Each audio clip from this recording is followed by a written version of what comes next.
দুনিয়া একটা সার্থকপর। এই দুনিয়ায় কেউ কাউকে থাকতে দেয় না। কত বড় বড় মানুষ দেখলাম, ক্ষমতাশীল দেখলাম, যাদের বাহাদুরি, ক্ষমতা, টাকাওয়ালা, পয়সাওয়ালা, তারা আজকে সবাই অন্ধকার কবরে। এই দুনিয়ায় কেউ কাউকে থাকতে দেয় না। ফেরাউন থাকতে পারে নাই, নমরুদ থাকতে পারে নাই, কারুন থাকতে পারে নাই। যে সাজ্জাদ এত বড় জান্নাত বানাইলো, এত সুন্দর করে জান্নাত বানাইলো, দুনিয়ার সমস্ত নারী দিয়া হুর বানাইলো, সে জান্নাতের মধ্যে সাজ্জাদ যাইতে পারে নাই। অর্থাৎ দুনিয়ার জমিনের মধ্যে কেউ থাকতে পারবে না। বড় বড় ক্ষমতাশীল থাকতে পারে নাই, টাকাওয়ালা পয়সাওয়ালা থাকতে পারে নাই, 5 তলা 10 তলা বিল্ডিংয়ের মালিক থাকতে পারে নাই। এই দুনিয়া একটা সার্থকপর। এই দুনিয়া বাবাকে থাকতে দেয় না, মাকে থাকতে দেয় না। এই দুনিয়া ভাইকে থাকতে দেয় না, বোনকে থাকতে দেয় না।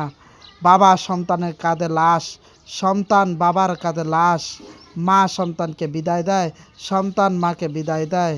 অর্থাৎ দুনিয়ার জমিনে কেউ কাউকে থাকতে দেয় না। তুমিও থাকতে পারবা না, আমিও থাকতে পারবো না। কত মানুষ চোখের দেখা আজকে নাই, অন্ধকার কবরে। একদিন তুমিও থাকবা না, আমিও থাকবো না। মসজিদের মাইক দেওয়া সবার একদিন লাশের খবর শোনা যাবে। সবার একদিন মসজিদের মাইক দেওয়া বলা হবে, আব্দুল করিম নাই, আব্দুর রহিম নাই, আব্দুল জাব্বার নাই। দুনিয়ার জমিনে কেউ থাকতে পারবে না। দুনিয়ার জমিন থাকার জায়গা না। দুনিয়া একটা সার্থকপর। দুনিয়া একটা সার্থকপর। দুনিয়া ক্ষণস্থায়ী, আখেরাত চিরস্থায়ী। দুনিয়া ক্ষণস্থায়ী, আখেরাত হলো চিরস্থায়ী।